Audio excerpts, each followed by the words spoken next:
मित्रांनो, तुझेच मी गीत गात आहे या मालिकेच्या आजच्या भागामध्ये मोनिका आता रूममध्ये बसलेली असताना इला तेथे येते आणि तिच्यावरच ओरडत म्हणते, काय ग, तुला कुणी काही केलं का, कुणी काही बोललं का?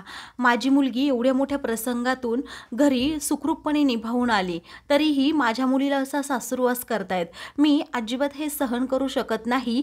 चल तू आत्ताच्या आत्ता, मी सर्वांना जा विचारतेच. त्यावेळी आता मोनिका म्हणते, मम्मा तू जरा गप्प बसतेस का? मला तुला काहीतरी वेगळं सांगायचंय. तेव्हा काय सांगायचंय असं आता हिला विचारू लागते. तेव्हा मोनिका म्हणते, मम्मा मला जरा बाहेर जायचे, खूप महत्त्वाचं काम आहे अर्जंट. हिला म्हणते, आता तर तुला डिस्चार्ज दिलाय आणि तू लगेच बाहेर जायला निघालीस. असं बाहेर जाणं खूप रिस्की आहे आणि मलाही तुला सांभाळता येणार आहे का, घेऊन जाता येणार आहे का?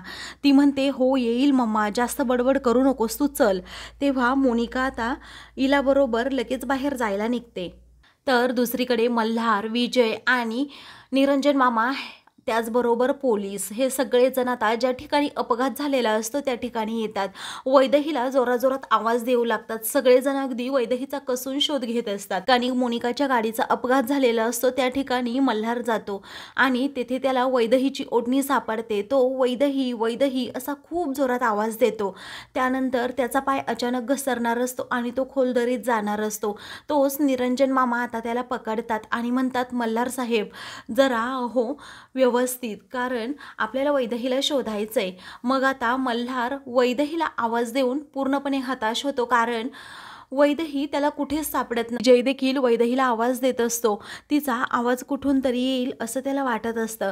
मग आता तावडे तेथे येतात त्यांच्या सहकाऱ्यांसमवेत आणि म्हणतात की मल्हार साहेब, अहो हे जंगल ना खरंच खूप मोठं आहे. या जंगलातील पुढचा 1 किलोमीटरचा सर्व परिसर हा अगदी झाडून काढलाय, परंतु वैदेही मॅडमचा कुठेच तपास नाही. कारण मोनिका मॅडम ज्या ठिकाणी सापडल्या त्याच ठिकाणी आपल्याला वैदेही मॅडम सापडायला पाहिजे होत्या किंवा त्यापुढे, पण आपण कुठपर्यंत शोधलंय. तेव्हा मल्हार आता काही न बोलता खूप रडू लागतो. त्याला वैदेहीची खूप आठवण येत असते, कारण त्याला पुन्हा एकदा वैदेहीला गमवायचं नसतं. त्यानंतर पोलीस म्हणू लागतात, आता शक्यता कमी आहे, कारण वैदेही मॅडम सापडतील असं मला वाटत नाही. एवढा वेळ झालाय आपण त्यांना शोधतोय की त्यांचा कुठेच तपास नाही. असं वाटतंय त्या या जगातच नाही येत, असं म्हणून पोलीस त्यांचा निर्णय सांगतात.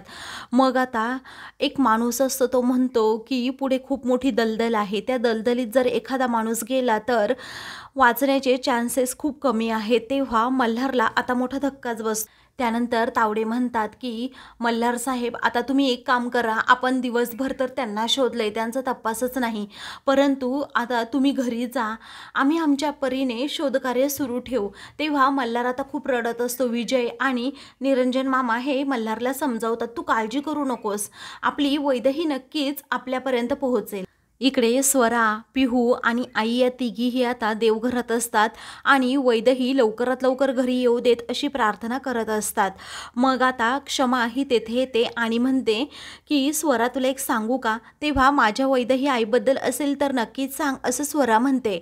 मग आता क्षमा म्हणते, अगं बाळा, आता मी गुरुजींना विचारलं वैदेहीबद्दल, तर वैदेहीबद्दल ते काय म्हणाले माहिती आहे का, की तिला कधीच काही होणार नाही, उलट तिला दीर्घायुष्य लाभेल आणि ती लवकरात लवकर घरी येईन, धर हा प्रसाद घे, असं म्हणून पिहू, आई आणि स्वरा या तिघींनाही आता क्षमा ही प्रसाद देते.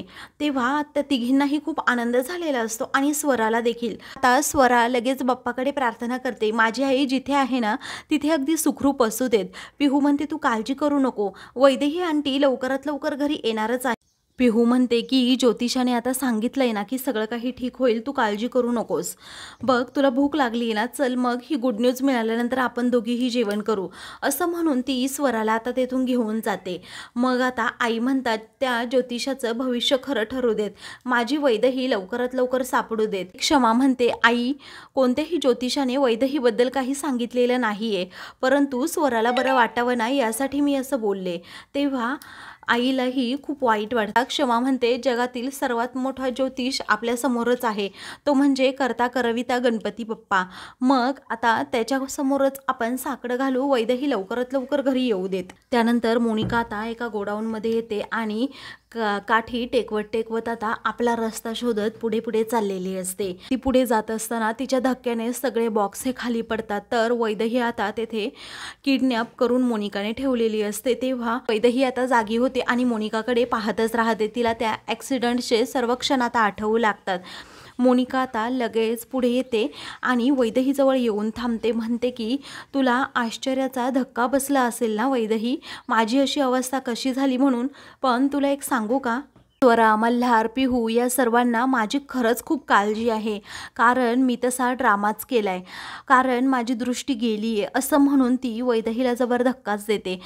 कामत हाऊसमध्ये एंट्री झाल्या झाल्या मला एकदम छान वाटलं होतं। मला वाटलं होतं की कामत हाऊसमधून माझा पत्ता कायमचा कट होईल, परंतु असं काहीही झालेलं नाही वैदेही।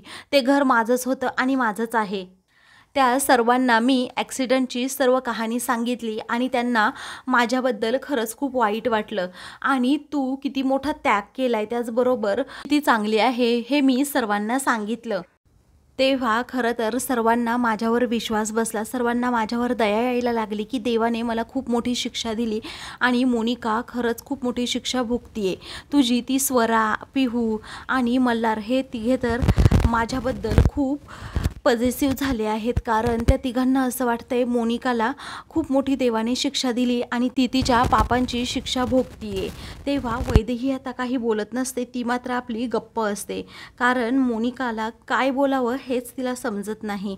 मग त्यानंतर मोनिका म्हणते, तुला असं वाटत असेल वैदेही की मला दिसत नाहीये, पण बघ ना, असं म्हणून ती आता चेहऱ्यावरचा गॉगल काढून तिला दाखवत म्हणते की मला पूर्णपणे दिसते, मी घरच्यांसमोर असं नाटक करते आणि याच नाटकाचा फायदा घेऊन मी काय काय करते, त्या कामत हाऊसमध्ये कशी जागा मिळवते ते तू बघच आता, कारण माझं तेच ध्येय आहे आता मल्हारच्या मनात आणि कामत हाऊसमध्ये जागा मिळवायची, माझी जागा पक्की करायची, तुझा पत्ता कायमचा कट करायचा। आता त्यांना तर तेव्हाच विश्वास बसेल की वैदेही नाही आहे, जेव्हा वैदेहीचे तुकडे तुकडे त्यांच्या हातात पडतील ना शरीराचे, तेव्हा वैदेही खूपच घाबरते। तू घाबरू नकोस वैदेही, कारण तुला अजून खूप माझ्या विक्ट्रीज पाहायच्या आहेत, त्यामुळे मी तुला अजून खूप जास्त दिवस जिवंत ठेवणार आहे। आता वैदेहीला समजलेलं असतं की मोनिका आंधळ होण्याचं फक्त नाटक करतीये आणि घरच्यांना फसवतीये, फक्त मल्हारपासून तिला डिवोर्स नको आहे म्हणून। त्यानंतर मोनिका म्हणते, अजून तुला खूप काही पाहायचंय, म्हणजे माझ्या बाबतीत तरी, कारण मी तर आता घरच्यांसमोर आंधळीच आहे।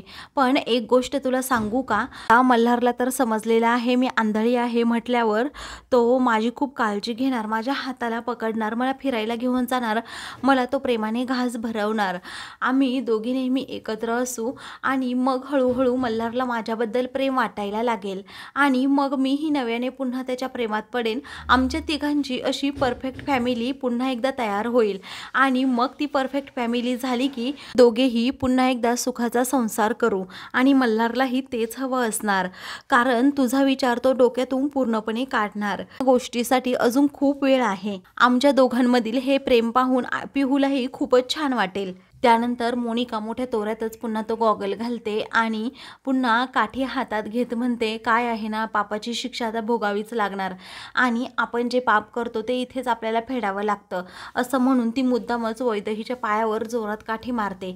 तेव्हा वैदेहीला त्याचा त्रास होऊ लागतो, तेव्हा ती ओरडते। मग आता मोनिका म्हणते, सॉरी सॉरी, मला अजिबात दिसत नाहीये, मला माफ कर वैदेही, म्हणून ती आता काठी टेकवत टेकवतच तेथून जायला निघते। त्यानंतर आता वैदेही म्हणते, अगं पापांचा हिशोब तर इथेच चुकता करावा लागतो आणि तो तुला काही दिवसातच चुकता करावा लागेल। तुला काय वाटतं, अगं मल्हारच्या मनात तू जागा निर्माण करशील का, तुला जे करायचं आहे ना ते कर, तुला मी मोकळीक देते, पण मल्हारच्या मनात फक्त मी आणि मीच आहे, तुला जे करायचं ते कर, जी कारस्थानं करायची आहे ती कर, पण देव अजूनही या जगात आहे, असं म्हणून वैदेही तिला तिथून जायला सांगते। तर मोनिका आता रागातच तिच्याकडे पाहत असते। तर आता मित्रांनो, पुढील भागामध्ये पिहू आणि स्वरा या दोघीही बॉल आता हॉलमध्येच खेळत असतात, त्याच वेळी चुकूनच बॉल आता मोनिकाला लागणार असतो, मोनिका तो बॉल पटकन झेलते, त्यावेळी आता पिहूला मोठा धक्काच बसतो। तर बॉल खाली टाकून मोनिका जेव्हा तिथून जाते तेव्हा स्वरा देखील आश्चर्याने मोनिकाकडे पाहू लागते आता ती मनातल्या मनात विचार करू लागते, मनुका काकूला तर सगळं काही दिसतंय, पण ह्या खोटं नाटक का करतायत, म्हणजे माझ्या आईबद्दल नक्कीच काहीतरी त्या लपवतायत. आता मोनिकाचं हे खोटं सत्य शेवटी स्वरा आणि पिहूपुढे आलेलंच असतं. अशाच मालिकेंची पुढील भाग पाहण्यासाठी चॅनलला सबस्क्राईब करा.